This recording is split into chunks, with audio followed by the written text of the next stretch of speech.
geoholic.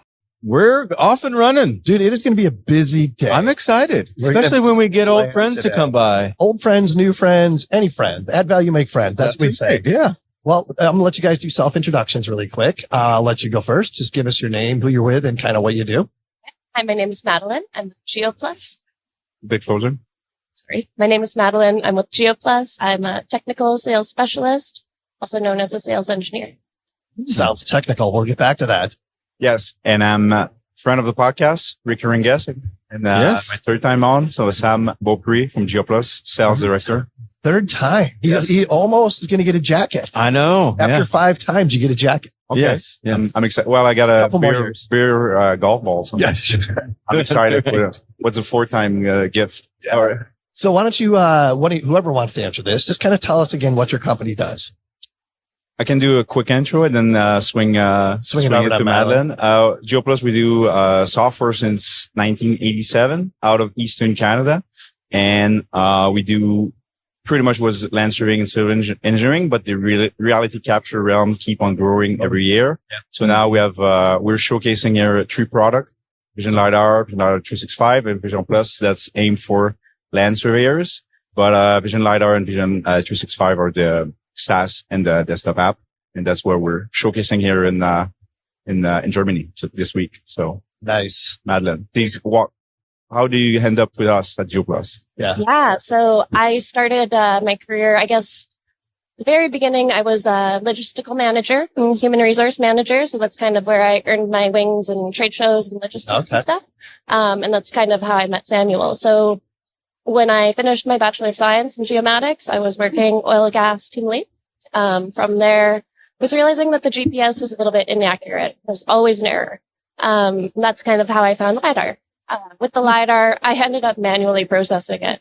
So it's taking a very long time. There's so many decisions, so many clicks. And then I found the folks at Geo-Plus at another conference. So Geo Ignite Ottawa. Oh, yeah. Yep. I saw their AI classification and I was instantly sold. Yeah.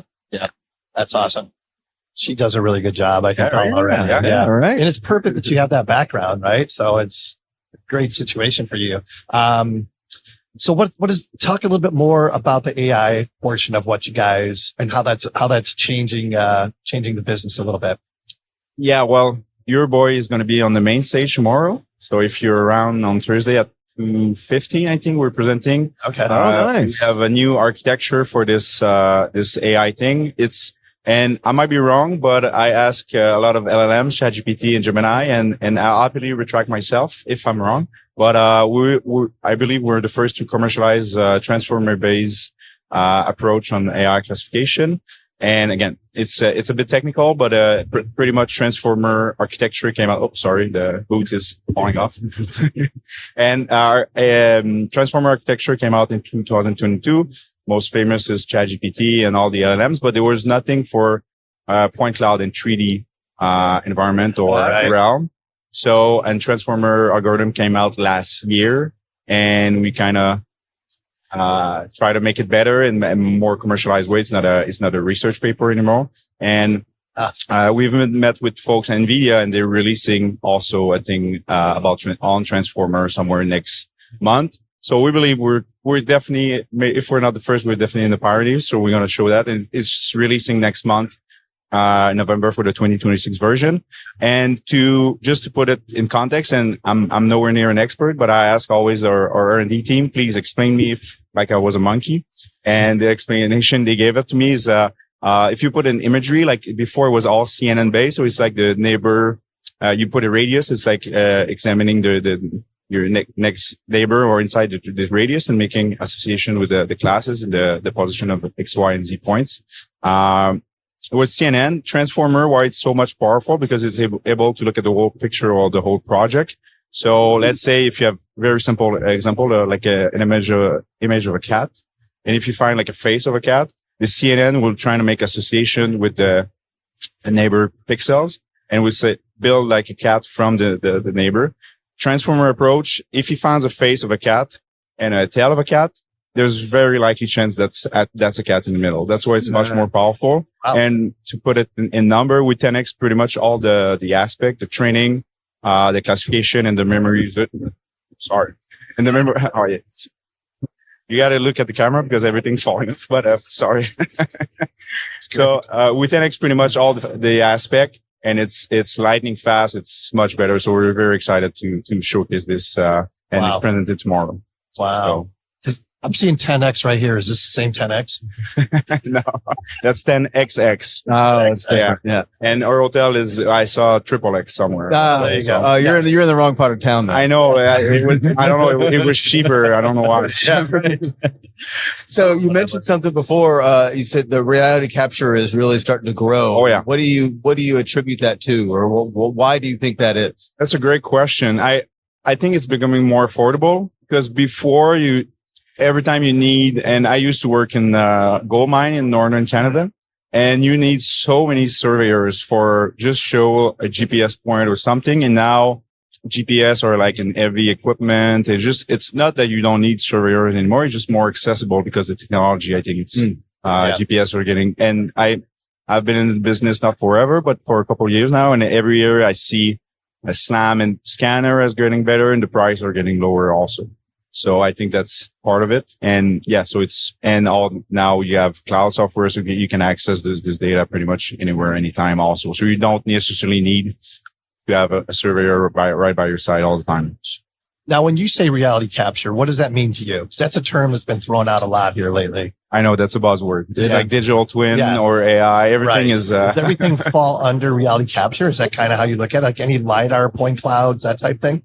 Yeah, kind of. Yeah. Pretty much when you want to have access of your environment. And I think not much in the manufacturing world is growing more and more. Probably because the scanner and technology has gotten it so good and more accessible. But yeah, pretty much anything that you would have your data on a digital, either a screen or cloud app or whatever, that will be sort of reality capture. But I know that's overused term and like AI and it's almost like too general now. I know. Technically cover everything. I know. The other good one you forgot is scan to BIM. We get that a lot. Scan to BIM. I'm like, okay, what do you want? You want a Revit family? You want an IFC? You want? And they're like, no, I want floor plan. Okay, that's not really BIM. But for sure. So, this is your first INTERGEO? Yes.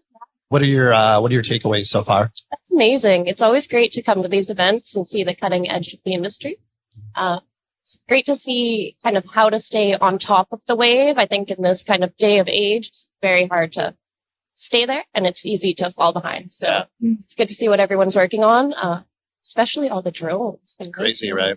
Yeah. Is that kind of the takeaway from this year's event? I'm seeing a lot more drone hardware and aerial hardware. Drones that don't look like drones, but probably are drones. Oh yeah. Like that blimp. Yeah, exactly. Yeah, I haven't seen the dog anymore, so it's not the highlight. It's like old news now. Yeah, exactly. Yeah. The luster, the shine is off of the dog now. Now it's just sits in the corner and obeys. Yeah. It's like it's not the new puppy anymore.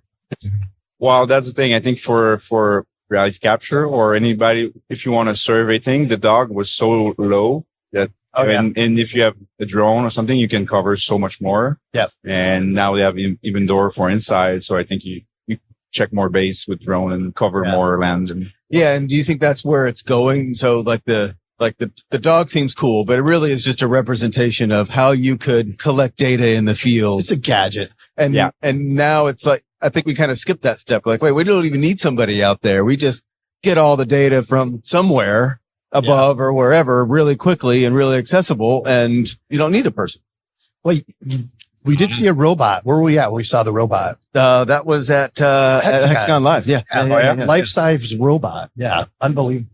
But that's the same concept though. Oh yeah. No, I get it. Yeah. Make the robot smaller and put wings on it and put it in the air. And now it's doing the same thing. More efficient. Yeah. But there's a HP one if you go on the bottom floor. Is it what did you say to me? It's cute. I'm less afraid than the dog. It's definitely the age that Ollie's coming in. Yeah. I think Black Mirror ruined the dog, to be honest. They scare kind of everybody. Yeah. To get a cute little pickup. Yeah. Well, yeah. So When you guys are here, like, what's the objective? Are you looking for new clients, new partners?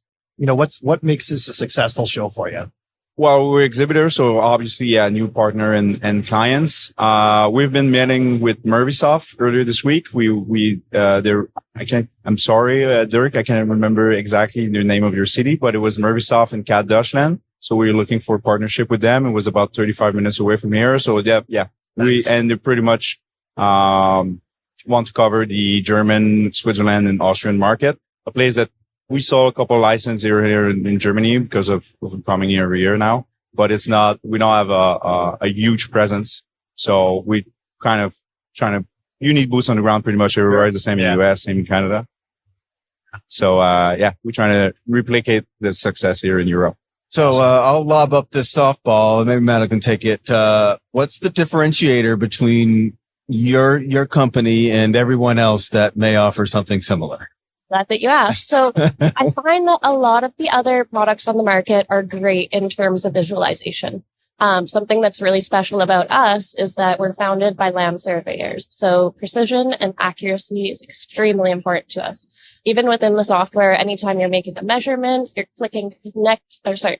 connecting right to the point cloud. So you're taking those measurements that you're going to have the accuracy that you can actually build your buildings off of. It's not just a pretty picture. Well said. Yeah. Well said. Yeah. And I haven't talked a lot about it on my third time, but VR365 is definitely now our golden boy. It's a SaaS app. It will be like close to Cintu for, folks that know the software. But I think because of our land surveyor and civil engineering past, we're very strong in mobile. So you guys should check that out. We have, I think Cintu is very hard because they charge by scan and we charge by hosting. So I think mobile project have too many pictures. So I think we attract a lot of people, with this product for the last, year or so. So it's going great. And now everybody's web-based I went to Autodesk University a couple of weeks ago in Nashville, and now all the new product they're like, yeah, great. You can continue working in the browser. I'm like, yeah, that's why I sell. Yeah. But, it's definitely going in that tangent. And I would just want to mention also, give a shout out to Sean Young and Francis William from NVIDIA. They let us access to their new FVDB framework. So we've been working on that for the last, 2-3 weeks, and it's going to be implemented soon. Honestly, there's a lot in there. I think for the meshing and the way they sparse the data. Again, I'm nowhere near an expert, but it's very astonishing. Just to put an example for drone imagery, because we also take, photogrammetry imagery. 200 image where the DJI was with regular SFM was taking 2 hours. And now our first test, those 200 image was taking 2 minutes with Gaussian splitting process. So that's the start of a new revolution. And yeah, they let it for free, but they know they're going to sell a bunch of GPU cards. So it's nice to be in the industry right now. Go ahead. I have to add that kind of cloud-based component. I think anyone who's used kind of geomatic software historically has realized, wow, this is taking up a lot of space on my computer. Also generally has a pretty big learning curve to kind of get into it. So one of the things with our Vision LiDAR 365, since it's on the browser, you don't need that memory. You don't need all those capabilities. So it really opens up the field. It's no longer just our geomatics technicians. You can also get the stakeholders in there. It just speeds up decisions all over. For sure. Yeah, definitely aim for more average Joes than geo nerds like us. So, but that's a good thing for the industry. So this is why also reality capture is becoming more accessible, because I remember I used to be a civil 3D technician, and like I needed training, and if you don't play in it every day, you kind of lose your work for and everything. So it's trying to have not fight, but definitely good talks with the people, and they say dumbification of the software. I don't know how you want to call it, but it's just everything must be simpler and just more intuitive than it was before. It's not like designing. So this is going in that direction. So definitely part of the reality capture. Yeah. And what is the business model? I think you mentioned it. It's not, is it a subscription, or how does that work? Yeah. Usually we do, like most of the tech company now are it's annual subscription. It's not monthly. There's a couple of person that have like a specific project for a couple months, but usually we go with annual base. For public institute, we also do permanent still, because there's usually on a 3-year budget. We will have a lot of cities as clients and DOTs. Quebec's DOTs. But I know Bentley is all over the US, but, and they're still in Quebec. No worry. We like Bentley, but, not to put shade on him, but, yeah, it's going good. Yeah, that's awesome. I heheard the Gaussian splats again. Yeah. Oh yeah. That's another buzzword. That seems like the common one. We should probably figure out how to say it. Yeah. I don't even know what We'll it ask is Rob. or how it is. Still tell. I've had someone explain it to me 6 times. I still don't. You don't get it. Yeah. All I know is it makes it look real. Yeah. Right. You can drop G-splat. So now G-splats. Love it. Now you feel like more tech. Yeah. I don't know. Yeah, it does sound bad, but once it catches on, it'll be okay. It'll be fine. Yeah. Yeah. There's also in the framework about the NVIDIA, this instant nerve that's even more fast than Gaussian splatting, but the dimension were not for engineering or less accurate. So it's very for, I guess, not Omniverse, but like VR and like, being in. Okay. But Gaussian is as good as SFM for dimension. So that's why it's taking off in the AAC realm. That's what it's a lot going on in the space. That's for sure. Well, how do folks find out more? They can come to our booth. If they're here, they can head to our website, Geo-Plus.com. There's definitely a little hyphen in between the Geo and the plus. Perfect. Yeah. LinkedIn or socials and come around, and we have lots of beer for it's Wednesday. So I'm guessing if you're watching the podcast, you like, geomatics and beer. So all the above. The folks that are drinking, we're also ordering, cases of Coca-Cola and then also the German lemonade bionades. Oh, yeah. But the Wednesday at INTERGEO, there's nothing like it. I've been doing a couple of shows, now for the last few years, and, Wednesday and INTERGEO. These German folks, they know how to drink beer, and the party is happening in the conference. That's pretty cool. That's going to be a blast. Well, thank you guys for your time. Yeah, Sam, absolutely. Good to see you again, Sam. Likewise. Thanks for the cool swag. Yeah. Enjoy the show. We'll see you tonight. Madeleine. Yeah. Thanks. See you soon. Technology, Sean. I know. It's struggling. Sometimes it's good. Sometimes it's a little. You know what? It makes you a better person. Absolutely. All right. So we're back. We are back after lunch. Yep. Had a really good ham sandwich that was top notch. Nice. No Frankfurters yet. I know that's your favorite. Maybe later. But let's get on with this. We got a very interesting guest with us. If you would, sir, real quick, just give us your name, who you're with, and what you do. I'm Torsten Kriening, and I'm the CEO and publisher of SpaceWatch.Global, and we are an information platform about everything space in a geopolitical environment. And we do it here out of Europe, out of Germany, out of Berlin. Not Frankfurt, but out of Berlin. Sure. And try to get the message out into the world. And we do it quite successfully. We're an independent one. Yep. So we are not servicing the government or the Hill. So okay. Yeah. It's independent. Good to know. And so like your audience, talk about who your audience is for the most part. Our audience is primarily in the space sector globally and on the surrounding sectors, because space becomes more and more an infrastructure. And so space is involved in everything, more or less. I mean, I'm not talking about the people that drawing their money from an ATM or something like that. Even so, there's space involved, or following the blue dot on their mobile. I mean, that would be too far. We are really B2B, B2G focused. Yep. You could say it's quite nerdy what we do. Oh, sure. Yeah. We love nerdy. So like what's new in space? What are some of the cool things that are happening right now that you can talk about? I can talk about everything because exactly. All right. Well, spill it. I'm press, Tell us everything. I'm excited. I know there's so much happening in that arena. The big thing here in Germany is that, we just got a big boost for our German space components, German space or defense component. Our Minister of Defense just announced last week, or on the 25th of September, the 35 billion euro budget for German investments into space assets, into ground assets to protect space. No, not to protect space, to protect Germany from space. So, and that includes satellite, ground stations, all of the above. Yeah. There's a big need. We have a capability gap that we have to close, because the partners that have been there in the years might not be that reliable anymore. I mean, depending on the morning coffee, obviously at the moment. Yeah. What are you protecting from? You said protecting space, protecting from space. What exactly is we start with Earth observation ISR capabilities from space. So the Bundeswehr will have their own satellite communication constellation on that matter in space. So they're aiming for that. At the moment, there are a handful of satellites by the Bundeswehr for communication, but in geo belt and for Earth observation.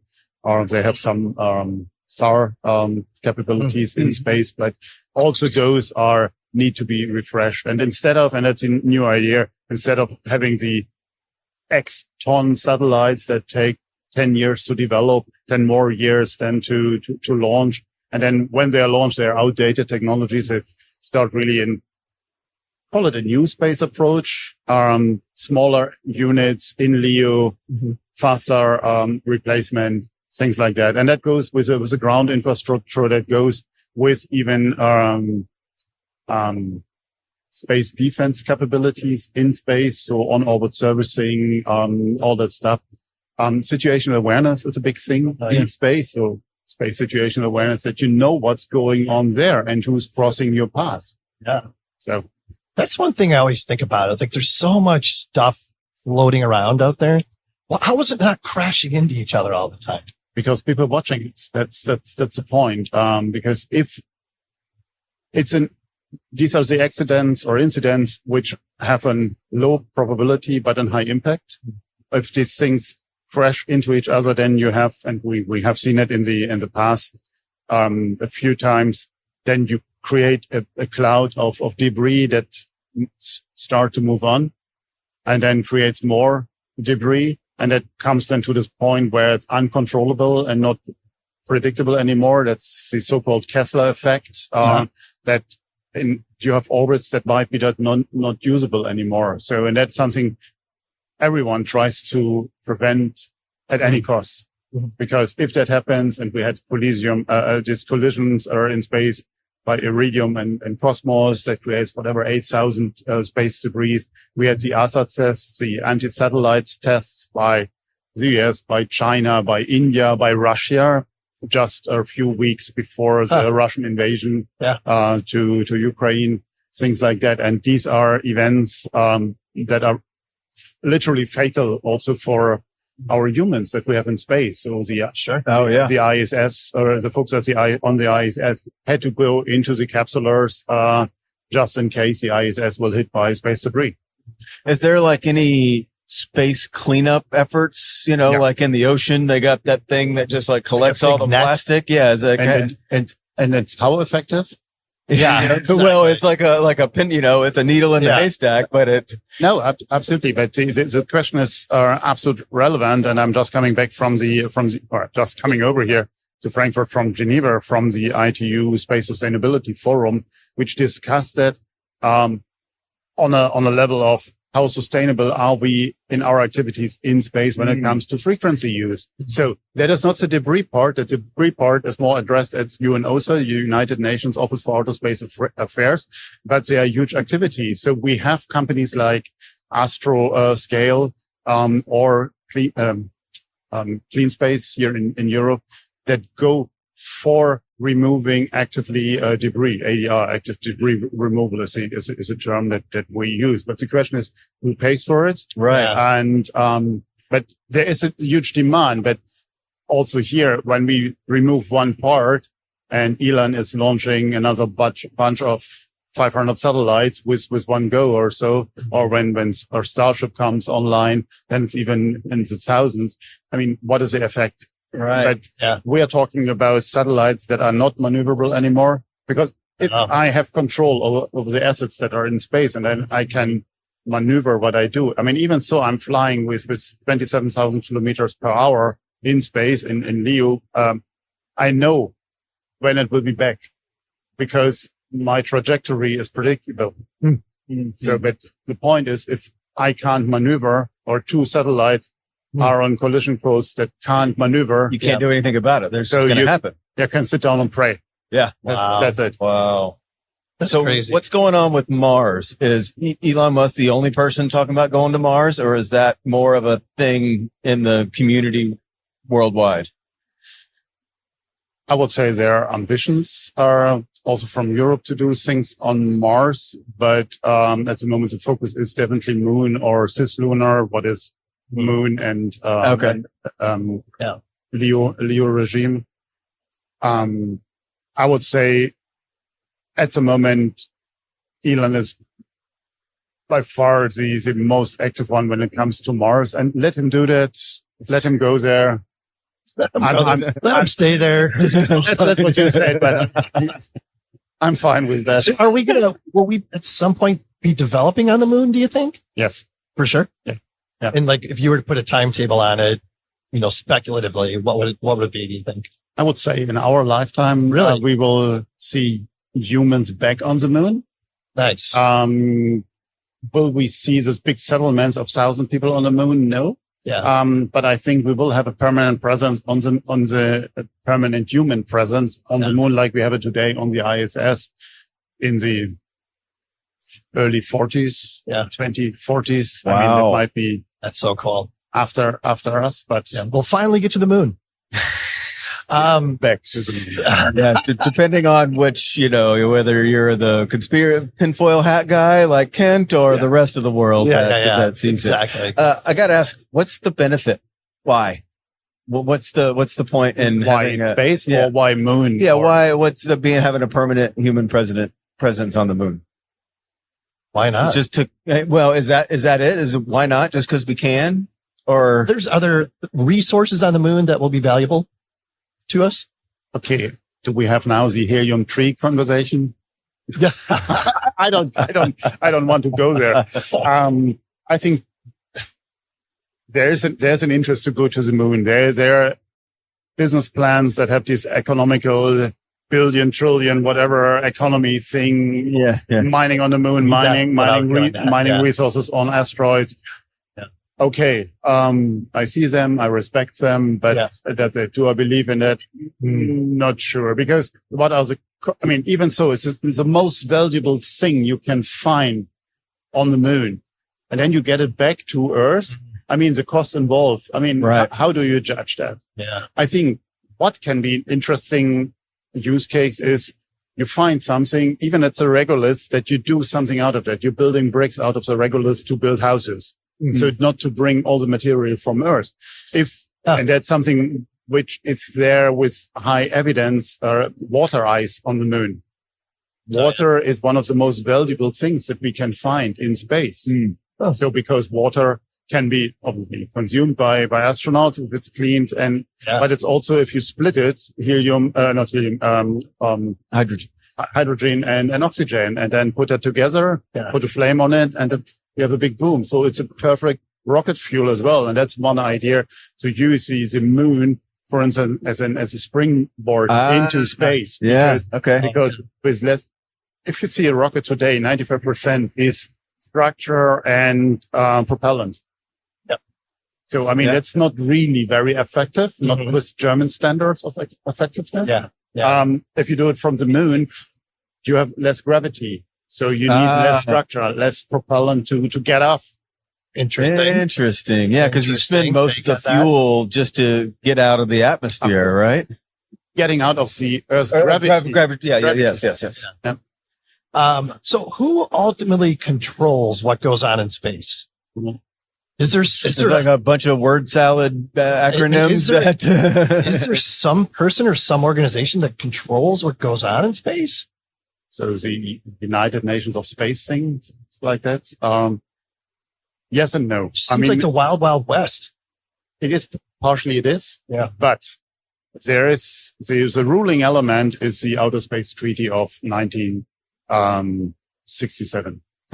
So what started between Russia and Soviet Union and the US to agree what to do in space, and that's rule set is quite detailed, but it came online in a time where just states have done things in space, because space, the EU, was the ultimate high ground that led to the space race, to have the first human in space. And I mean, do we really believe that Gagarin was there to do some experiments in microgravity? No, not at all. I mean, it was a demonstration of power to get a human in space. And I mean, Sputnik V4 led in the US to a huge development of space capabilities because said, oh, Sputnik is up, it's beeping, but it's knowing our life now here. So, it wasn't an overshoot of response to this beeping thing, but it led then to the space development that we see today. So, and then having a human in space in LEO, you have the ultimate high ground. If I have a satellite and I fly over your territory, I know what you are doing and I know what you are doing day and night now, and even underground and wherever. So whatever my frequencies can have. So the Outer Space Treaty rules this, who is doing something in space quite detailed. But so, I mean, Article 6 includes the supervision of states of any activities of their citizens' companies. So even Elon is ruled by the United States authorities. That's the Office of Space Commerce, it's FAA, FCC, you name it. There's a bunch of entities in charge. In Germany, it's the DLR, as a space agency. It's a DLR where you have to get your license from to do something in space. You have to register your object. You need your frequency. You have to apply for frequency with your national regulator, but ultimately it goes into the ITU. If I'm having a geostationary communication satellites, the old TV satellites, they have to be coordinated at the ITU. So with our neighbors that I have frequency, where I can transmit and so on and so forth. All of that. I had no idea that was that.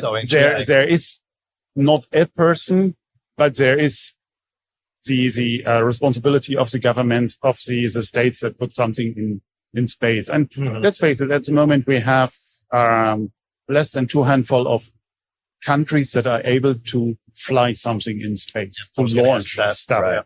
We have over 100 countries that have space activities. We have 80 countries with space agencies at the moment. So, but still out of almost 200 countries or nations that we have on Earth. So there's room to grow. I mean, the ITU has 196 member states, and the ITU coordinates all the communication on Earth and off Earth. The UNCOPUS, United Nations Committee of the Peaceful Use of Outer Space, to unwrap this acronym, at UNOSA, the United Nations Office for Outer Space Affairs in Vienna, has, I think, above 100 countries that are members, which are discussing their space activities. Then you have on the UN side, UNIDIR, it is armament people that are looking from a security point on what's going on in space. I mean, who is putting weapons up? Who is doing spammers, jammers, offensive space capabilities? I mean, the US administration earlier last year addressed that the Russians are bringing a nuke in space. So, and they have evidence for that. And what does it mean? So if that is really true, then it's a violation of the Outer Space Treaty because it prevents the placement of weapons of mass destruction in space. Not weapons. You have to be really precise on here, but the weapons of mass destruction in space. That's a big difference. I mean, if you want to defend your own satellite, then you can have a ballistic one. What is, again, could be then an ASAT thing, or you have a sprayer or a jammer or inspection satellites. Yeah. So, if I can come close to you and move you from A to B, then sorry for you. Or if I turn your antenna away from Earth, then, or your sensors away from Earth, then you will see something, but not what you were supposed to see. So, interesting. Then, responsible behavior of actors in space. That is then But isn't there like massive privacy concerns with all these satellites and everything? Like, should people be worried about that? Like, they could be spying on you at any point in time. Oh, they are. They are. Everyone. But I know it's not like invasion of privacy or something. Sure. I don't know. So what? Yeah. Talk to your... Tell it to the judge. No, talk to your congressman, I would say. Big Brother is always watching. Yeah, but with what did you say? 100 countries have assets in space? Now we have at the moment, if I'm not mistaken, 12,000 active satellites in space. I mean, most of them are owned by Elon or are Starlink satellites, but we have we see it here at INTERGEO, satellites that are commercially products with 25 centimeter resolution. That means 25 centimeter per pixel. So is that enough to detect a person? Oh. Yes, you can see a person, but not the eye color. I mean, Okay. You see an image. I think, you're like, yeah. what was it? Will Smith or Enemy Number One? Oh, yeah. Enemy Number One. I remember that. Yeah. Enemy of the state. Yeah, Enemy of the State. I mean, Yeah. German was Staatsfeind Nummer 1. And they got down to and then Yeah, that was I mean, 15, that was 20 years ago. absolutely. So, Yeah. Do we have this capacity in space? I would say no. I mean, there's obviously a very big disclosed area of space activities and capabilities that are disclosed by satellite stuff. But at the end of the day, there is physics also that matters. I mean, PowerPoints does not create these 5 centimeter solutions. You need physics to do that. And that goes with optics. And I mean, the law of physics are still apply. And if you have a satellite with a 20-meter optics, then you might go and see something as small as 5 centimeter on Earth. But we don't have them in space. and it's also moving at 27,000 kilometers an hour. I mean, it's also Yeah, but that's the speed it's traveled. It's relative to the distance. You still have. I mean, look around here and look on a few of the Earth observation images that companies provide. Yeah. They're pretty cool. They're pretty sharp with their 30 centimeter, 50 centimeter resolution. So, but we are on our way, I would say. okay. Yeah. It's so interesting. I could talk to you for another 2 hours, but probably should let you go. What is there anything? How do people, if they're interested, how do people find out more? Go to the website. Yeah, sure. I mean, come to our SpaceWatch.Global, that's our website. Or if you see one of our space cafes on the podcast site or webinars or, Nice. feel free to join in, and ask questions. And It's really cool. It's really cool what you're doing. Yeah, Just get absolutely. more info out So there. intrigued. And that's it. I need to do more research. Yeah, clearly. I think I do own a plot of land on the moon, though. Oh, do you? Yes. Oh. Yes. I'm sorry to say. I have a deed. Yeah. I'm sorry to say, but it was a scam. So that's, I can give you my PayPal. I mean, it's, I can sell you up on the moon. Great. Mitch, thought I had a good investment there. Well, hey, Torsten, thank you so much. Thank you. Appreciate Great the time. conversation. Absolutely. all the pleasure. Oh, we're ready? Yes, We're ready? When I point at you, that means go. Oh, I didn't see the point. Not that finger, anyways. Man, we got another one lined up. Yeah, here. awesome. I'm really excited to have this conversation. I'll have you just real quick self-introduction. Just give us your name, who you're with, and what you do. So, hey, I'm Mantas. I'm from AISPECO, and we specialize in pod systems. We try to make geospatial way more accessible than it is. When you say pod system, Yeah, what does that mean what is a exactly? pod system? So it's basically, imagine a big Tic Tac, which you glue to a wing of aircraft, and it has LiDAR or cameras, and you can do big aerial mapping from it. So you're a hardware company. Yeah, we're primarily hardware. We do have some software stuff, but primarily we're a hardware play. Okay. And what's the problem you try to solve? So the problem I had is I started a power line mapping company. And the problem was that my customers wanted inspection photos. They wanted LiDAR. They wanted to see which tree can fall down where. So classical vegetation problem. Now, there were no systems like that in 2014, 2015. So we had to make one. Then we started growing. We started doing more and more LiDAR for utilities. And then there was a very strange year called 2020, which started off with one Chinese person who ate a bat, and then everything closed down and I had to sit at home for a year. So at that moment, you can imagine if you have 99% of your work coming from people traveling abroad, not a good business to be in. So we started looking how to fulfill the contracts, and we started actually leasing our equipment and selling our equipment to form a competition for them to go in and do a contract. And we actually made more money doing that than we used to do on services. So we decided, well, maybe we're actually just good at this, and kind of rolled it. Interesting. Very interesting. Yeah. So when people come to your booth, what's the impression you want them to leave with? There's lots of high tech rotating things, and they should be a little bit confused and impressed at first. And then when we explain how easy it is, preferably there should be a credit card machine somewhere. That's the impression I want. That has never ever happened. It's awesome though. What a great show though. You said you've been to multiple of these shows, right? Yeah. So super happy it's finally in Frankfurt, because Germans like to take you around all Germany, which I appreciate a lot. But it's also places like Essen or Stuttgart that are difficult to get to.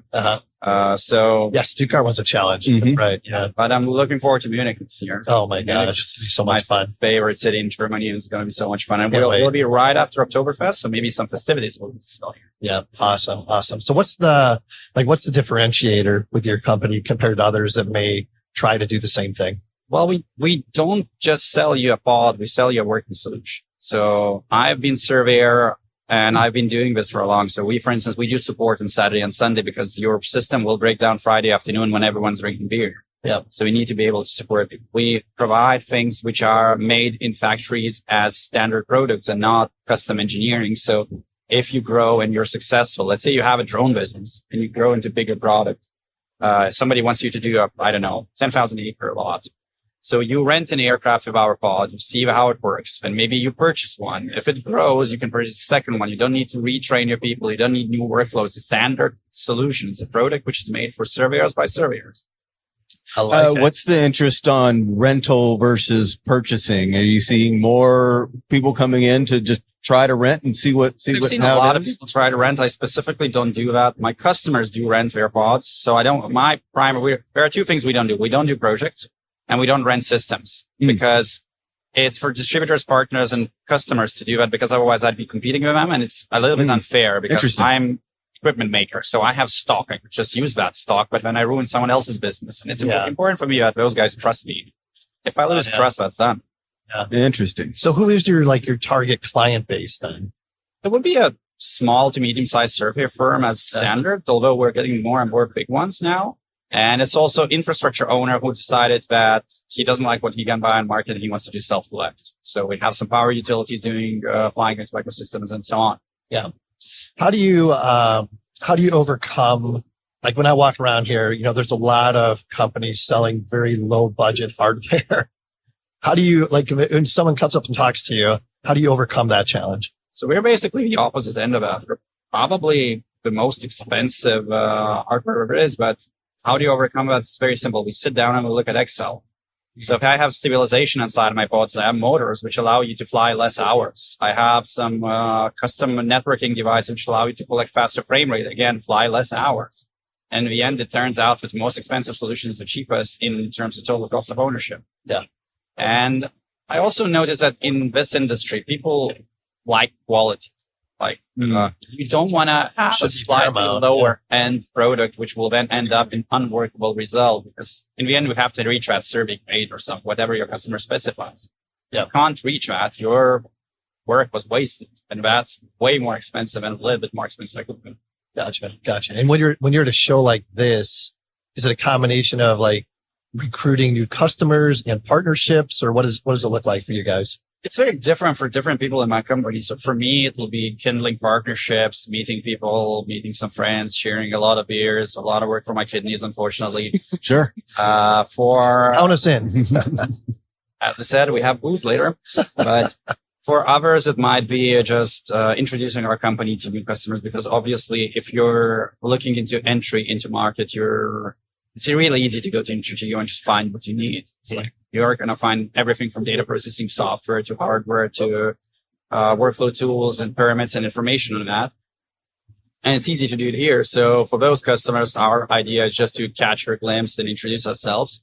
And it's usual that they will call us back in 12 months and 16 months and say, oh, so we have this project now. We were that smaller drone company which grew into slightly bigger, or we were that engineering consultancy which has now a need to do this, and can we do this? And this is how the conversation starts. So I'm not expecting to sell any pods on trade floor here, although we do have a credit card service in the company. But that's actually a funny story. So we had a customer who purchased a system, and then he realized, oh, crap, I forgot to include support. And now I have to go through all the corporate procedure to do that. And he said, do you guys take credit cards? And I asked, do you want to pay this like a significantly large number by credit card? He said, yeah, I can do it in 3 transactions. So that's okay. So we actually do have a Stripe account because that specific guy wanted to pay by credit card for his annual supplies. You to talk about the support side, you said that one didn't include support. I'm sure that's a big portion of the whole experience, right? It is. It's probably even like if I ask my clients why they chose us, a lot of them should answer, in my opinion, at least the answer to me that it's our support and our approach to business. Like being surveyor, we had equipment break on Friday afternoon. We called the LiDAR company. They were already drinking beer, so we had to wait until Monday afternoon. And we also had availability fees. So I would be paying $2,500 per day for availability of a helicopter. And I can't fly. I also have 2 people on the ground doing nothing. I have equipment doing nothing. So it ends up this weekend's like $25,000 wasted. So we specifically had like support tiers where it's like, if you want us to pick up phone and have a dedicated chat line with us any time of the day, weekend or night, this is our premium tier. And absolute majority of customers do buy that because they say, yeah, a day on the ground on Saturdays worth way more than just paying you guys a little bit extra to be able to fly. Interesting. Yeah, that makes sense. What else? What else you got? What have you seen? Have you seen anything in the conference that's new and exciting that you didn't know about before you got here? It's really every INTERGEO has some sort of theme. I can't. We say that as well. What do you think it is this year? I can't. Because I would say maybe it seems to be more focused on software. There are a lot of AI companies, obviously. There's a lot, like there are 5 companies or 6 I've noticed new, which are doing AI point cloud classification this year.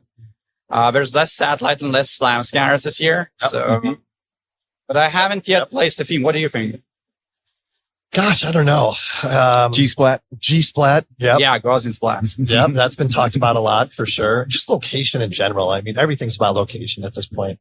I could just say location, like as a Pretty slogan much for INTERGEO. Yeah. And it seems like it's not an introduction into AI classification. It's, everyone has it now, and this is how ours is better, or ours is faster, or it can handle bigger data sets. Yeah. Yeah. That's what I see a lot of is big data processing sets. But for me, the biggest part is I don't need technical pre-sales people in my calls anymore because AI calculates GSDs, overlaps, flight speeds.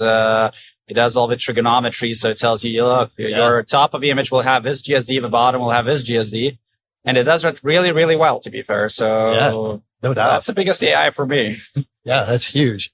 So what is your business model then? I mean, do you have distributors of your equipment? Is that how it works? We typically have a partner who will also have some software solutions because anybody who wants to build this, he needs a workflow. They just don't need a tool. A tool alone is not worth much. Yeah. So they need some software. They might need Esri or TerraSolid or other brands. So we'd like to partner with people who work for those brands already so that then when that infrastructure owner comes and says, look, I don't like my contracts, I want to do self-collect. So you need this instrument. You also need this tool for planning and this tool for data processing. And we'd like someone to be able to sell them all of those tools, including ours. But our business model is very simple. So we have hardware. We put it in a box. There's a price sticker and you pay it. And we don't try to do device as a service or anything because we found it simply to be confusing. It needs to be a lot simpler. A lot of people here are a small business owner. And if you try to confuse them, it's not way to go. It needs to be simple, transparent. I have my price sheets are in Excels, which I send. And if you add this camera, that's how much. We don't do that. That system is free, but the camera is upmarked and so on. I saw that a lot in this industry. Used to like really irritate me when I was trying to buy something like, why is this camera 80,000? But if I change something, it becomes 85,000. Camera is a camera. Yeah. So we try to be transparent with that and just keep things as simple as possible because it's already complicated, way too complicated than it should be. Yeah. Well, it's like the camera is this, but if you actually want to have a stick for it or like all these little accessories, it's like, oh, it's 80,000, and then you get the invoice and it's 120,000. Yeah. Wait a second, how did I get here? It's like, oh, you need a battery. You need a battery for that. Oh, well, that's obviously extra. And then it's just, I like the idea of just. It's a box and it has a price tag on it, and you pay that and you get the box. Keep it simple. Yeah, I love it. Yep. It's also we do is I think we're the only company which allows customers to bring their own sensors. So if you have let's say phase one camera, gotcha. I've had this, somebody try to explain it. No. If you buy phase one camera, it's one thing, but if I buy it, it's different. It's modified. And I know that's BS. Like if you have a camera, here's an integration fee. We will put your camera, send it ahead. Obviously we cannot guarantee it works because it's your camera, but most of cases it's a phase one. It's a phase one, or a Regal is a Regal, or Teledyne is a Teledyne. It's the same scanner. It works. Yeah. Interesting. So you have that flexibility built in. That's awesome. Very cool. Anything else you want to get out there?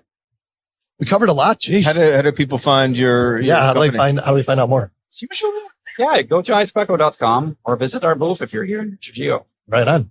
We will be there. Sounds good. Thanks. Appreciate it. Appreciate you Great stopping to meet by. you. Yeah, enjoy the rest of the show. Cheers, guys. Thanks. All right. Right back in it. Are you still feeling it? Oh, yeah. Ready for another one? Absolutely. I think we got at least another 3 in us. we are hitting our maybe stride. 5. We are hitting our stride. We knew it was going to be a big day. Yeah, it definitely did not disappoint. Big day indeed. So we got a couple interesting fellas here that I'm excited to have a conversation with. Absolutely. If you would, real quick, Mika, if you would just give us your name, who you're with, and what you do. My name is Mika Jaakkola. I'm from Finland, and I work for Destia. It's an infra construction company. Okay. And my main work is to develop the model-based processes in infra construction. Gotcha. Yeah. And Toni, if you would, your name? I'm Toni Louhisola from Helsinki, Finland, representing Infrakit Construction Cloud. Infrakit. So you guys know each other because you work together, right? Yeah, You we use have been doing Infrakit. cooperation 15 years already. 15 Oh, wow. years. Wow. So Toni, if you would tell us about Infrakit and what you guys do. Infrakit is a software company. We create map-based platform for construction execution or infra construction, combining all machine guidance systems on one easy-to-use hub platform. Okay. Yeah. Yep. It's a kind of main tool for the infra contractor. If you use model-based construction process, as Yep. we do, Okay. we have about 200 machines, like excavators connected to Infrakit, Wow. and more than 50 sites every year. What we do, and we have developed this process with the Infrakit very far that it's very useful tool for that. How long have you been using model-based this process? From 2011. Oh, wow. Okay. Yes. I remember when that first started. Oh my gosh. Like, and how far it's come now. It's amazing. But of course, it has been developing. That was at that time we had a few sites and maybe couple or 20 machinery. Mm-hmm. But now we have more than 150 machines and Wow. maybe 50 trucks connected. Oh, so it's all connected then. All connected. You can see all those on the Infrakit, and you can follow the quality. You Okay. can follow up the volumes, and you can see all the machinery where they are situated on the Okay. site, and that's really useful for all the stakeholders of the project. Sure. Then you can share the data. All the models data can be used for every stakeholder of the project. So when you said volumes, is that calculated by how many Truckload or? truckloads or excavator dumps Mainly or? You can calculate volumes by the models, comparing the models. Like if you have a road model, and then you have a earth construction, surface models, you can calculate like those, how much you have to, for example, dig, or how much you still have to do the work. Yeah, this- so theoretical models and of Yeah, course they are the theoretical. as-built data is coming from the machines and nowadays also from drones and scanners. And then you can combine all of those data sets into one platform. Sure, and it's Wow. brand independent, so that's the unique thing about the Infrakit. It can talk to any brand of machine control. That's unique in Yes. what you guys have, right? That's the Yeah. main idea when we started. It should be that kind that we can connect all those brands and machine control systems to same tool. And nowadays we have lots of drone data, really useful too. Yeah. Because there's a lot of companies, I don't say a lot, but there's other companies doing what you do. But what makes you unique is the fact that you can work with any other manufacturer. And Yeah, that at the type of moment thing, right? it's more than 20 machine guided systems integrated. And also we work together with the Genesis manufacturers, and Mhm. any rover can be integrated into the Android app, Infrakit Okay. Survey. Yep. And we have also other apps like Infrakit Field and so on. And then nowadays we develop quite fast. So we have data management platform comparable to Microsoft Power BI. It's called Infrakit Insights. Okay. Tracks progress and so on. We have document management, Yeah. field Okay. reporting, and photo kind of, reporting and so on. Very useful tool for project management. Yep. You can follow Yeah. this. And if you can But- follow RFIs and plan updates and if there's a plan change, it just Yes. disseminates to all the equipment at one That's time right, real time. in real time. That was my question, real time as well. That's amazing. So a project manager can be sitting at their computer and like have constant updates. Is that how I that can works? see all the sites we have. You can just check what happens there. So Our site what? people are using that in their own sites.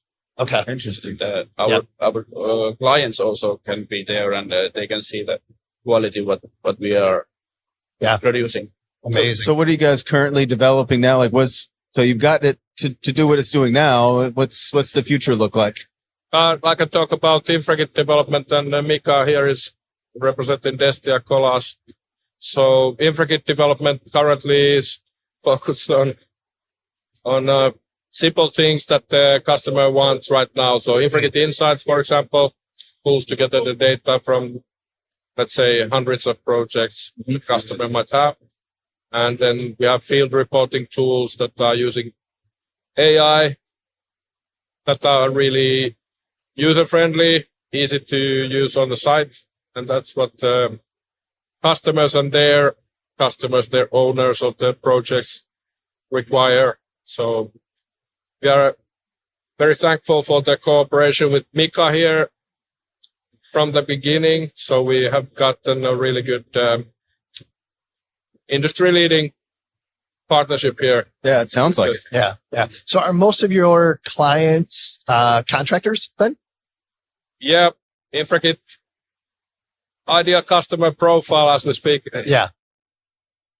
It's a main contractor, but also in Finland we have a lot of owners, like 10 biggest cities Okay. been using it, and the road administration has been using it. Yeah. For example, there's next to Helsinki, there's the city called Espoo. They have a really big double track rail project going on with 5 different contractors. One of them is Destia, but the road administration of Finland has been using Infrakit platform to make all those 5 segments look the same in data management. So then the freedom to use any tools in those segments of the contractors. So that's like I've been waiting for that moment for a long time, that It's we awesome. have a really good example right next to my home, how to deliver, Okay. Yeah. deliver the 5 different sectors in same platform. Yeah. So Mika, talk about some of the problems Infrakit solves for you. It's sharing the data is the most important. You don't have so much quarrel with the client or your subcontractors when all have the same data, and it's up to date all the time. Yeah. And you can share it by the cellular phone or tablet or your computer. Gotcha. And it's really easy to share this user license to everyone. Okay. Give it and it's like used in the internet. Okay. So what is the business model then, Toni? Is it a subscription? Or Yeah, we have package pricing, annual contracts, and of course, if you have a project you want to test Infrakit on, then just contact us, and we have a flexibility with the pricing, of course, and we help you get started. Yeah. We have 15 professionals also helping people in the customer companies to deploy Infrakit and process consultation a bit. towards the contracting and so on. So you get all those pieces of the puzzle together to make a change in the data management and make the benefits from the first steps very, very clear and fast. So that's why we have the professional services that will support the customer to deploy such a platform. Yeah. How difficult is it to start a project and integrate it into your system? Like, I'm sure that's the hardest part, right? Just it's getting everything set up properly. No, we have that kind of in order that we planned in advance how we started. Okay. We must, of course, we have to familiarize our subcontractors what they have to do, and we demand them to use the contract. Then those all the they have to have their system updated that we can connect them, and we, of course, we stand up our GPS, GNSS systems at the site and everything. When we go on the site, everything starts to work properly from the scratch. Yeah, like you said, everybody has to be on board with it right from the get-go, because it's only as good as what you put into it, right? So if somebody doesn't, and in Finland we have usually this design build projects. So the contractor also has to design. We have design unit, and we have also the alliance project that the client is also in the same group. Okay. Then we cooperate with that. So before we start the actual work on the site, we plan it well, and all those models are and then modeled, and we can bring them to the for the construction phase. Yeah, and like you said, it adds value to all the stakeholders. Yes. Yeah, I mean, what an amazing tool. And Mika can go out hunting moose and still be in control. Oh, it's perfect. It's moose hunting season, right? Yeah. Really? Did you know that? Well traveled. Oh. Is moose meat good? Is it really good? Yeah. Interesting. Huh. What about horse? Have you had a horse? No comment. No comment. Anything else you guys want to talk about? This is a great conversation. Anything else want to get out there? How do we find out more? How do people find out more? Yeah. Infrakit.com, of course, or Destia.fi. There's a lot of cases on the Destia homepages and Infrakit homepages that you can reference cases. Fantastic. Well, great to meet you guys. Yeah. Thank you very much. Yeah. Coming by. Enjoy the rest of the show. Are we getting started? Sorry. Why do you slap me? Because you don't pay attention. When I'm in the middle of a conversation when I over point here. at you, start talking. Okay, I'm starting to talk. Here we are. We're back. We are back again. Jeez. Tough crowd. Hey. I hold my job as producer very seriously. I know. I can tell. It depends on the day. What can I say? Yeah. So we got Russ with us on this one. This is cool. How are you enjoying the show so far? I am overwhelmed with how much new technology and software there is. Yeah. And just how big it is. So much happening in this space, right? It's crazy. And we've got Igor with us. Igor, if you would, just a quick introduction, name, who you're with, and what you do. Hey, I'm Igor Vereninov. I'm the co-founder and CEO of Emlid. We're the company that builds these cool GPS units that I hope many of your listeners are already using. So our key thing is we figure out that the industry was building too complicated and too expensive gear for surveyors. And then we realized, okay, what if non-surveyors also want to use it? So we built that GPS units, and that's still our focus. And here at INTERGEO, we're introducing our latest generation. We have 3 new products. That's what we do. Yeah. Talk a little bit about those 3 new products. Yeah. So by now we have multiple tens of thousands of receivers in operation all over the world. Especially RS2s, RS3s. And we just learned so much from those that we realized, okay, we need to create a new thing that takes all of that learning into account and then just takes it to the next level. So we have launched the Rich RX2 is a tiny receiver, just 250 grams, but it's with tilt, all band RTK support, great performance in challenging environment. And with the same GNSS tech, we're also introducing RS4 and RS4 Pro. So the RS4 is just your GPS unit that has it all, like a base station, a rover. It has UHF radio, you name it.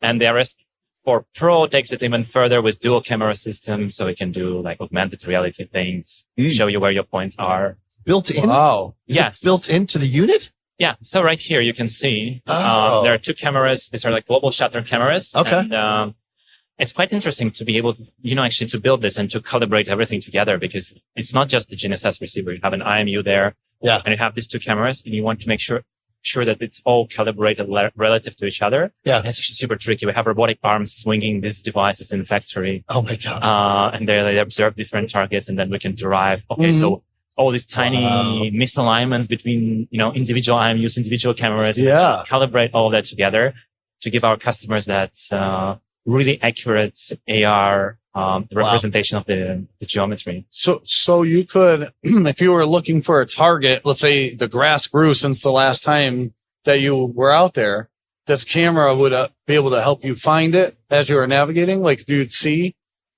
so yeah, it's gonna, project it above the grass. So I don't think it's gonna be like, it's maybe not exactly for this use case, but more like, as we want to give GNSS to more people in the field, like say it's not the surveyor using it, but the foreman. We want to make sure it's really intuitive so they can find those points easily. And then what we realize is that like a map is not enough. Having an arrow pointing in the right direction is not enough. So it needs to be really visual. And then, okay, just put a stake there, and you just see where where it should go. And it just makes the whole process way smoother. And, we see that somebody who never used GPS before, they can get started much quicker. yeah. That's cool. the reality of it. Like, they need tools that are as intuitive as possible. Sure. Yeah. That's where it's going. What are some of the other use cases that you're seeing from the Reach products? So look, we have, actually we kind of built initially these products for drone mapping, right? So that's where our personal pain point came from. And we realized, okay, there are so many people that need to place ground control, but they can't justify spending the money or the time to learn these really complicated systems. Yeah. Because to them, it's like a tool number 5, 6, or 10 in their toolbox, right? The drone is the main thing, and the data manipulation, all that. So we realized we need to build something that is just easier to use and is more, it's just like a gadget. It's not like measurement equipment. Something. It's just something they can use if they know how to use an iPhone. Yeah. So we built that, and it's still like, I think that's where you'll see, so many customers for Emlid Reach lines is in drone mapping, but we also have surveyors, and interesting applications here and there, archaeologists and environmental. So it's really all over the place. We're now also doing we had this partnership with Esri. So we're also taking the GIS. Our goal is to take them off sub-meter thing and just say, look, I have sub-meter. If you can have 1 centimeter, it never hurts. And it's even more accessible than the sub-meter that they're using right now. So I'm like, just get that 1 centimeter. And I think that's really, really picking up. So could you capture the imagery, capture a point in the imagery? So fire hydrant or something, and it would. You can do that. So that's the other use for the camera tech we have in this receiver. So the first one, we can project something, but we can actually also capture points here. And with the frontal camera specifically, we can capture distant points. And the way this works, you record a short video walking around an object. We do photogrammetry on your iPhone right there, offline. Nothing goes into the cloud. And then, you could just like pick points from images. And I think that's, we hear this problem a lot. Like, you're doing a topo or whatever. And then there is this one point, there are those 2 points you need to get. And then you're like, oh man, I need to set up my total station. And it's an end of a long day. And you're like, okay, I really don't want to do it right now. And that's the type of situation this technology is going to make so much smoother, because you can just, I'm going to make a 10-second video going around this building. And then I'm just going to measure what I need to measure. And then I can also go back to it, revisit it, and pick up new points. Right. So I think it's just, I'm amazed by like professionals. They're like, okay, it's not enough that it does cover 99% of things that I do. I also need that, like, what happens if, that's a rare situation. I also want to be prepared. And that's why it's RS4 Pro, because I think it's for those people that really want to make sure that they're prepared for any situation that could happen. What's what is, if you could share it with us, what's the price point of the RS4 Pro? So The RS4 Pro will be around $4,000. The price is a bit region dependent, but like it's in that range. And then the RS4 Pro will be slightly above 3,000. So, I mean, it's all online. So, and we are actually running pre-orders right now. And if, somebody wants, they can just go to our website and it's all there. We have another quick, like really cool feature here. And it's actually funny. Like we have people coming to our booth and I'm like, this is new technology, like, multiple bands, L5, and it can do this and that and dual band radio, whatever. They stay there and, okay, man, good. And then I show them, and it also has this new quick release mount where you don't have to switch receivers out. It's just like, and they're like, oh, yeah, that's so good. Building this thing, like, but it's kind of, I love it because it's kind of emotional moment in the product, and then it's really easy to connect, and I can just do them. And it clicks. That's awesome. So where did the name Emlid come from? It means nothing. So we were just like, we need to engineer a name. This is the most difficult thing when you're starting a startup. Like, okay, what's the name going to be? We're like, okay, we need short available.com domain. I know, like something that sounds okay, and it's also like unique, and you have available Facebook page and Instagram. Like, everything. Okay, sure.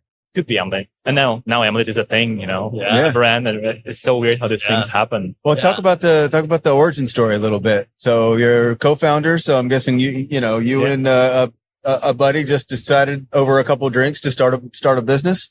Yeah, it's actually a really long story, but like we just thought like, okay, we should start something. And, we had the first product, but I'm not going to go into that. It was just we were building an autopilot actually for Raspberry Pi. Huh. But from there we quickly realized, okay, this is not actually like it's not going to be a big market. So we had this idea in mind. We were previously working with drones, integrating, like onboard RTK for, that was pre-DJI. Yeah. Now you have RTK Phantom and Mavics. But back then there was nothing like this. So we're integrating these receivers on board, and with onboard cameras. And we were just like, it was just insane. Like they were so expensive. So it was so difficult to buy them. Even like you had to go talk to a guy, it was 20 grand. And we're like, okay, can we do it somehow easier? And actually, we got this idea from there. Like there should be a way to build this, in a more affordable way, and that it's easier to use. And our first product was just a module. It's like 2 PCBs, heat shrink around them. We go on Indiegogo and like version of Kickstarter, right? Yeah. And raised like $80,000. And we bootstrapped all the way from there. Wow. So it was like, we're just like 2 guys in my kitchen, soldering boards and writing software. And then, with these 2 boards in the heat shrink, we're like, okay, people are really interested in those, they're putting them on drones, but they're also putting them in Tupperware containers with power banks, slapping an antenna on top, and trying to make a survey and writing us, look, guys, I got like sub-centimeter accuracy with this. And it was so cool to see that it was the power of community and people that were like really willing to experiment, the early adopters. Wow. So they gave us a ton of feedback, but also the realization like, okay, there is a real market for that. So we built our first receiver, the ReachRS. It was kind of slow. But people started adopting them because there was nothing. You could buy an ReachRS for, I don't know, $700, or you can go buy a $20,000 to $30,000 receiver. Right. Like it was just such a huge gap. Yeah. And also you also need the software you have to buy a lot of times with the survey grade one. And you have to perpetually pay for upgrades. Yes. And it's really a market built for somebody who makes their living out of it. Yep. So you just buy this thing and you make a living out of it. It's your tool number 1. And our philosophy is like, we're building a tool that is not tool number 1 in your toolbox. It's tool number 5. So it needs to get out of the way, do the thing quickly, connect to your iPhone. And then it was just a long journey to make them faster, perform better in difficult conditions, develop software. And now it's a whole ecosystem, and we just bootstrap the whole way. And we're so grateful to our customers and people who, we are here just because they bought our receivers and allowed us to invest more in R&D. And, I cannot even express how great that feeling is. People actually supporting you all the time. Yeah. Congratulations. The Emlid brand has like just exploded the last few years. Yeah. It makes sense. Yeah, absolutely. So I got to ask you, a more, cost-effective receiver, right? Your competitors, are, Yeah. They charge a lot more money for essentially the same thing. Are they like, what are you doing selling this so cheap? Yeah. They're really not happy about that. Yeah. But like, what can we do? I mean, no, really. And they will come and say it. Yeah. But that's a part of the journey. I mean, I understand their business model is not going to work. So, I mean, they're reasonably unhappy. Yeah. But kind of, we're trying to make our customers happy, and whatever our competition thinks, they all kind of. Yeah, whatever. Yeah, it's a compliment, I guess. Yeah, for sure. You mind if I ask you? I just wanted to be clear when you were talking about with the cameras. So let's say I flew, because I at my job we fly drones, LiDAR drones, mobile mapping, everything. And there's always, like you said, there's an area where you can't see behind. Maybe it's a transformer or something. You could take this out and walk video behind it, and then. So you can. And it would do photogrammetry?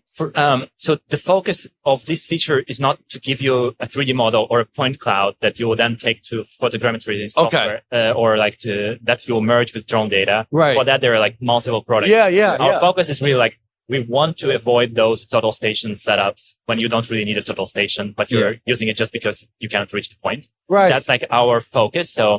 And that's what allows us to do processing on your iPhone very quickly, because we're not trying to create a full point cloud for you. But we just need to do like enough of kind of image position adjustment. So we can do really accurate triangulation. Without doing the whole processing. So can you take the images from it and then process them? Yes. Is it going to be the best application for it? I don't think so. The resolution, because we want to have a global shutter, we cannot have really high resolution. So I think it's better to just take your iPhone and, take pictures around and then merge it with the data set. That's going to be the more efficient way of doing it. Yes, but like you said, and I agree with this, and I say this for all of surveying, all of laser scan, they're all different tools. They're all different torques, and you leverage them at the right time, and they're the perfect tool for it. Yeah. And this is so cool. Yeah. What you're describing. You also have a partnership with Wingtra. Yeah. Talk about that a little bit. I love Mika.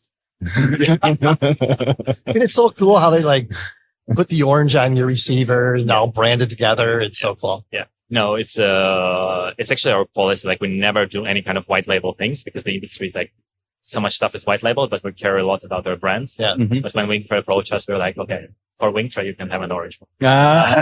Orange, it looks pretty cool. Yeah. So, I think kind of our partnership with Wingtra is actually, the climax moment of us trying to simplify ground control point collection, because it's like, it's integrated into their software, into flight planning software and the whole thing, but for processing. And then that automates it all. And like, you can just like know nothing about GPS. And then their software will guide you through, placing ground control points and configuring everything. So it's really, really cool. And then it manages all data for you in the background. So like raw data, uploading to cloud, processing, all that, does all those things. And it's our, orange Emlid units, with all the necessary accessories. So, and that's exciting. And I mean, like, I'm super excited for Wingtra, because I think we have an amazing alignment in terms of our values and in terms of what we're trying to build for our customers. Like, we both love this technology. We love to build cool products, but in the end, it's about the workflow for the customer and what they get from it. So we're trying to like talk as little as possible about what's inside this, but it's more like, okay, what does the customer actually get out of it? And how is the workflow really mature, and how the data flow is, it's just the experience. Yeah. The experience, and about giving more control to the person in the office, usually to the survey manager, and then just letting other people and like delegating that, either launching a drone, or in our case, like doing setouts or collecting points. That's actually a big focus for us right now. So there are so many similarities between what we are trying to do, just with different products. Yeah. With the Wingtra, I thought I saw at Geo Week, you basically put a receiver on the targets, right? They go out. Yeah. And they're on there already, like collecting GPS. Yeah, I should have probably started there, but, so there are two receivers. Yeah. And then a set of targets, and then you just log. You put the receiver on a target. Right. It automatically logs like a short raw data snapshot, and you move on to the next target. All while the base unit is logging throughout the whole time. And then that's all gets uploaded into Wingtra Cloud automatically, attached to the right control point. And then it's all absolutely seamless and fully automated. It's all on rails. Yeah, we can just it is. guide you through It's it. crazy. And oh man, that's How so far cool. we've come. I know, right? It's amazing. Really good stuff. Anything else you want to get out there before we let you go? Mm. And by the way, we appreciate your support of the show. You guys have been great. Yes, yeah, absolutely. You guys, No, I mean, rock star. actually, like, I'm so happy that we as an industry finally we have a podcast, we have YouTubers. It's so great because when we started, there was nothing. There was like really old school marketing and brochures, and you'll have to go to a trade show. And now I think even these trade shows are more about like our online presence. And it's, I think it's great. And what you guys are doing is, so we really love it. And yeah, thanks for what you're doing. And yeah, I hope you join us for years later. I hope we will. Wouldn't miss it for the world. I also want to say, I think you guys have the coolest shirts too of all the. I know. I'm a big fan of just So black, simple white. and- Yeah. Well, and that's kind of the theme, right? It's very simple and very straightforward, and kind of take all the noise out. Clean. Yeah. And that's, the best. Like, we are really trying to focus on simplicity. Yeah. And like the best compliment is like that we hear from like survey managers, from surveyors in large construction companies where they have the, unlimited budgets, they have the best gear. And then they're just like, honestly, they're just like, either people come to them and say, oh, we need to, set out a few points there or there. They're like, okay, I'm just going to buy Emlids for you. And it's just the best compliment because like, this is the solution to their problem. They have access to anything they want, but they choose, like when they think about what they're going to give to their guys, they're like, we're going to give them an Emlid. Like, oh, this is important. That's great. Okay. Yeah, we got that, So good. Love it. Love it. Well, hey, thank you for your time. Really appreciate it. Thank you so much. Look forward to hanging out with you. Yeah. We'll see you in a little bit. Yeah. Thanks, guys. My company is based there. Thanks so much, man. Awesome. Great. Yeah. Ready, set, go? Let's go. Let's go. All right. This is going to be fun. I'm excited. Real quick, guys, if you would, just a couple real brief introductions. Give us your name, who you're with, and what you do. And Antonio, we'll start with you. Okay, thank you. Thank you for the opportunity to be here with you guys. Sure. Again, right? Yeah, perfect. My name is Antonio Mendes. I work for Leica Geosystems, Hexagon, and I'm mobile mapping solution manager, responsible for all mobile mapping systems across the world, let's say. Okay. Wow. That's a big job. It's a nice job. It's a nice job. Yeah. And Lots of Tiago, traveling. Lots of traveling. good for you. I'm jealous. Just responsible for the world. Just the world. That's it. Yeah. Good, Tiago. Give us your name and who you're My with. name is What you do. Tiago for Brisa. It's a Portuguese company. We work. We are responsible for managing the highway concession. Okay. We are based in Lisbon. Basically that's it. I'm responsible for one of the responsible for the geospatial department of Brisa company. And basically we are in that business, not since so many times. So I've been there like 7 years since there. Okay. And we are here together because we brought the system to Antonio, and now we are deep dive into 3D data. Okay. Since that. So when you say you manage this operation, what exactly are you guys doing? We have a partnership with the state. We have a contract with the state. We are responsible for managing and maintaining all those assets that the highway has. How long or how much? We are talking about 1,500 kilometers along the network. We're basically from the north to the south of Portugal, and from the west to east of Portugal. Yeah, the core highways of Portugal. We manage that. And is that managing all the assets associated with the right of way, signs and pavement and paint and everything? Yeah. Slopes, pavements, railways, structures. Didn't think about that too. Yeah. So, Antonio, what's new on the scanning and mobile mapping side for you guys?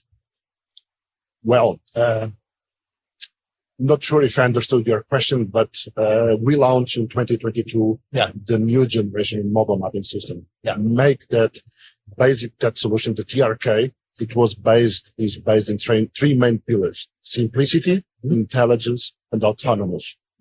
Make all these easier to everyone. It's not a complex product. Yep. Well, to be fair, it's complex, but user friendly. Yep. And that will give the chance to everyone with a geometric background to use this data. Yeah, that's fantastic. You said you bought a system from Antonio then. Yeah. What system did you buy? We bought the TRK 700. Mm-hmm. I always confused about Evo and Neo. Yeah. Neo.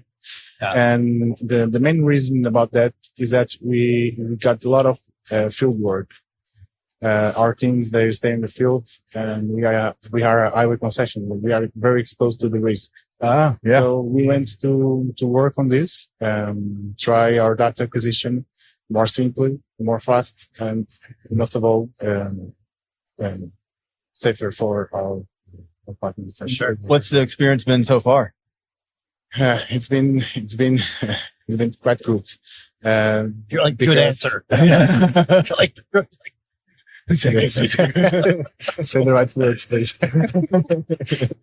It's been quite good because we switch from another reality totally. So we deal with a lot of hard engineers inside the house. We do mainly operation and maintenance.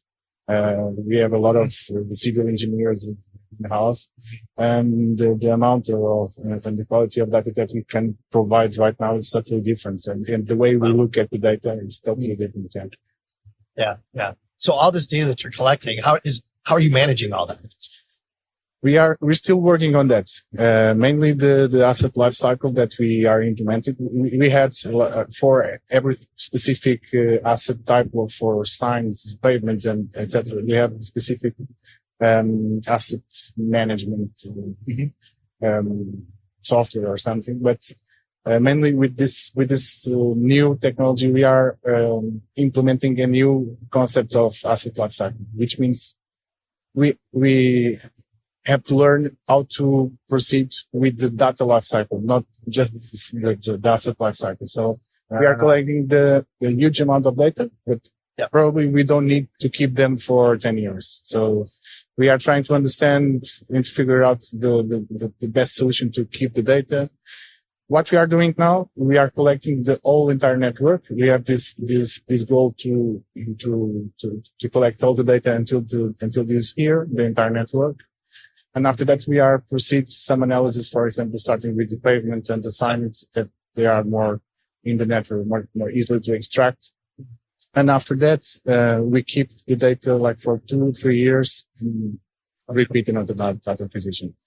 We have our own servers to keep the data, but we are studying all the different approach. It's a lot, right? It is a lot. Yeah. How long does it take to map the entire network? We haven't done the data collection for once. We have been done collection since last year. Okay. For small tracts of the data. But we try to keep 100 kilometers each time we go to the field. Okay. Gotcha. I got a really specific question. How long does a sign last? Like, what's the life expectancy of a sign? That's a good question. I don't know for sure the life cycle because we analyze so many parameters. But I would say more than 10 years. For sure. Okay. For sure. Yeah. I don't think it could last 15, but we have some European rules that we have to accomplish. The reflection, the condition. Oh yeah. I'm sure pavement condition is the biggest one, right? From a safety standpoint. Yeah. Are all of these scans, are they constrained somehow, or are they just kind of autonomous, for lack of a better word? Autonomous? Well, I mean, are they like, do you have to set survey control through the entire corridor? It depends what we are dealing with. Most of the time we are not doing the control because it depends on the scope of the job. Yeah. If we're going to just make asset inventory or some specific, this type of job, we don't need much point controls. Yep. If we want to be very accuracy, now we implement some point controls along the network. Yeah. Can I just say something? Yeah, please do. So all data capture with a mobile mapping system is basically captured in WGS84, and then we can convert the data for a local coordinate system. Gotcha. So basically in Portugal, we can't convert the data for a local coordinate system, and the error For absolute accuracy, it will be plus or minus 5 centimeters. Okay. The point here is if Tiago or someone from Brisa needs to do analysis of a bridge, that will be probably a relative measurement. Yeah. They don't need to know the right place. They just need to know the clearance. They just need to know, analyze that as a bridge. Well, right. The slope is relative to itself, not constrained by any other. Yeah. Yeah, exactly. Yeah. And as far as like plus or minus 5 centimeters, that accuracy is perfectly fine for what he's doing. For most part of the project, yes. What do you think the biggest advantage of using the mobile mapping system that you've seen so far compared to how you used to collect data before? We had like a total different acquisition methods. We also we had previously we have done some data acquisition with mobile mapping system. Others we contract to the providers, and the big advantage with owning this system is that we are autonomous when we decide to go to the field. Okay. We have to deal with traffic cards, so we have specific times that we can go to perform data acquisition for example, and that's it. So we have like for example the quality control we can apply much better to the we can define a lot of parameters that we just didn't know that would be possible to implement. Did you have to convert a lot of your field team to the office to go from taking pictures and writing down here to click in the office? This type of data, when we show this data to the teams, it's totally different. So they just start asking things. Right. Is AI playing a role in the acquisition or the processing? Processing, yeah. We are just defining some rules for specific assets that we have to accomplish. Yeah. And right now we are performing some data processing and extractions from the point cloud exactly to our needs. Yeah. Wow. Yeah. You got any feedback from, your client is the state. So have they had or they've got any feedback from your client? Not yet, but what we are trying to do, mostly what we are giving this information is for internal teams. Okay. But we are starting because we have to report every year the asset conditions. Yeah. We are trying to say that we are using the system for that as well, but we are not in that position, in that point yet, because we have very specific rules that we have a contract that we have to sure. And then if we can show that we can do it better, do it safer, and give him the same results, we could be in the future giving the same results. But what we are doing is we give the information to the specific teams, to the engineers, and that could be the data to proceed to those to those reports. Interesting. So Antonio, I got to ask you, when you're working with a client like Tiago, how do you determine which system is best for their needs? So it's a good question. So I think I mentioned before today we've got 6 different solutions for mobile mapping. And basically we need to understand the customer needs. Also, for example, when we start to discuss this system, and all these will take time for a company like this to take the decision. It was, let's say, 18 months decision, or took from the first presentation. Oh, wow. But we need to work together. We need to understand the customer needs, and we will advise the best tool for the job. In this case, we went for NEO. The long range, because they want to measure all the slopes as well. They want to get all the viaducts, bridge, etc. And the NEO is the right tool even for pavement analysis, for reflectivity. So I know that they are now trying to do something regarding with the reflectivity of the traffic signs, with the lines, etc. So I think it was, even today, I'm not regretting to advise for reason to invest in the TRK NEO. Interesting. Very interesting. Yeah. Did he sell you the right system, Tiago? I don't know. Oh, yeah. He'll tell us at the end of the year once they finish, right? Oh man, that's awesome. I believe it was. Yeah. But yeah, the process. It was like 18 months because we have to switch everything. We have to. It's huge. The transition. Yeah. Again, Brisa is managing 1,500 kilometers, 1,000 miles. I will guess that probably in 1 year time, they need the other TRK to complete, you know. Sure. It's the right tool for the job. Yeah. And we are here to support and of course to sell more. Exactly. When we bought the system, we did a very specific job with all of the engineering teams. Yeah. And we do things. The company has 50 years, so we know how to do things. Sure.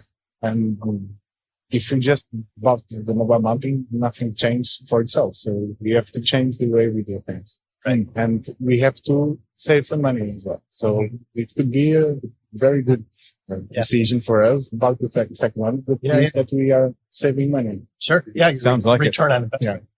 Yeah. But that, you know, that transition to those new workflows, I'm sure that took some time. That takes some time. Yeah. That's no other way to say that. New softwares, new routines, new ways of working. And it's constantly evolving, you know, But you can't understate the safety impact of keeping people out of the right of way and in traffic. And that's got to be a huge benefit. That's hard to measure, but it's big for you guys, I'm sure. Yeah. No, and something else, I was planning to ask permission to talk about the safety, but of course I also would like to mention something different. And big organizations, at least here in Europe, they are giving that big impact that is become greener. Sure. So, and all that, you know, instead to go take 10 survey teams, vehicles, etc., they can be not just safer, but greener with a mobile mapping system. Oh, yeah. Yeah. You're making one pass instead of sending guys back and forth every day. Yeah. I didn't even think about that too. What else? You guys want to talk about anything else before we let you go? This has been great. It's great to have, you know, you on as a man. Yeah, it's a really good perspective. Awesome. Yeah, I really enjoyed that. That's good. No, I think, thank you. Yeah. We'll appreciate your time. Yeah, we'll have a beer. Enjoy the rest of the show. I think is it time? Is the time. Okay. So looking forward to it. You are more than welcome to join our booth and get a couple of beers. That sounds great. Thank you. Yeah, appreciate it. Guys. Nice to meet you guys.